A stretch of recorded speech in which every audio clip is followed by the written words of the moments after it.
जय श्री कृष्णा, जय श्री कृष्णा, जय श्री कृष्णा, जय श्री कृष्णा, जय श्री कृष्णा।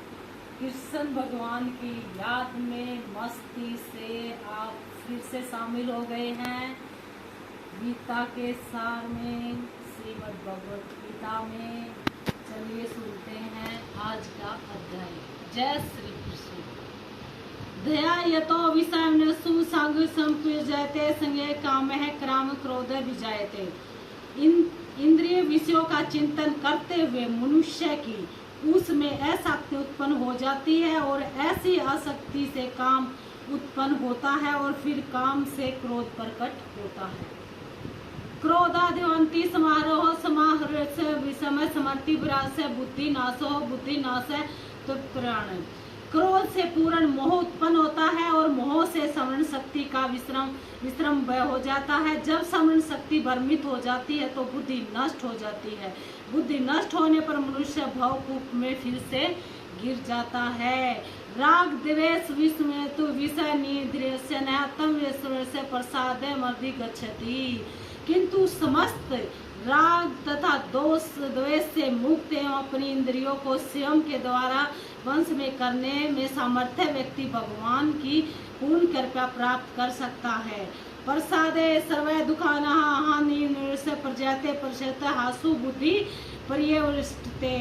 इस प्रकार से कृष्ण भगवान नवर्तन ने तृष्ट व्यक्ति के लिए संसार के तीनों ताप नष्ट हो जाते हैं और ऐसी तृष्ट चेतना होने पर उसकी बुद्धि शीघ्र ही शिथिल हो जाती है। नास्ति बुद्धि युक्त चायुक्ता भावना चय तबायत शांति ग्रहण से कृत्य सुखमस्य। जो कृष्ण भगवान मृत में परमेश्वर से संबंधित नहीं है उनकी तो बुद्धि दिव्य होती है और न ही मन शिथिल होता है। जिसके बिना शांति की कोई संभावना नहीं है, शांति के बिना सुख हो भी कैसे सकता है। इंद्रियाणा की चस्तः यनुस्र विदते तसत हरति प्रज्ञा वायु बरसती।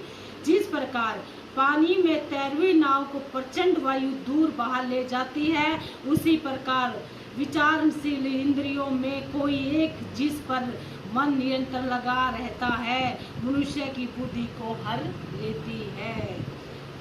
तस्मेत महर्षि निगृणस्य सर्वस्य इंद्रिय निरणस्य प्रज्ञा प्रतिष्ठित।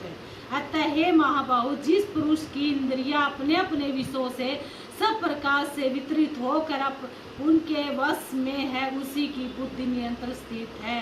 या निशा सर्वभूतानि से तस्य जागृति सेवसी यस्सा जागृति भूतानि से निशा पुरुषो मुने। जो सब जीवों के लिए रात्रि और आत्म संयमी के जागने का समय और जो समस्त जीवों के जागने का समय वह आत्मनिरीक्ष मुनि के लिए रात्रि है। अपूर्य मंड चल प्रतिष्ठ समुद्रवाय प्रवंती युद्धत तत्कास्मय प्रवसंती सुख से शांति से न कामयाबी। जो पुरुष समंदर में निरंतर प्रवेश करने रहने वाली नदियों के समान इच्छाओं के निरंतर प्रवाह से विचलित नहीं होता, जो सदैव शिथिल रहता है, वह शांति प्राप्त कर सकता है और वह नहीं तो ऐसी इच्छाओं को तुष्ट करने की चेष्टा करता हो। वह काम में से श्रवण से निष्प्राण निरंकन से शांति गच्छामि।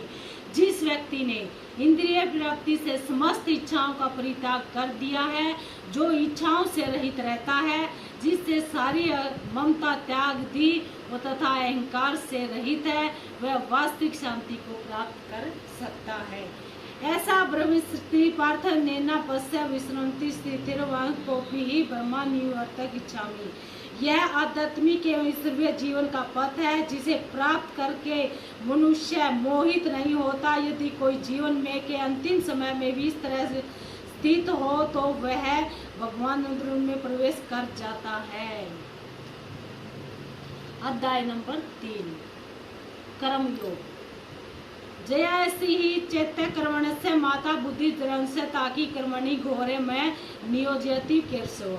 अर्जुन ने कहा, हे जनार्दन, हे केशव, यदि आप बुद्धि को सकाम कर्म से श्रेष्ठ समझते हैं तो फिर आप मुझे इस घोर युद्ध में क्यों लगाना चाहते हैं। व्यामी से श्रेष्ठ वाक्य व बुद्धि मोहर्षि में तदेक वध निश्चते वैन श्रेयोश्रम।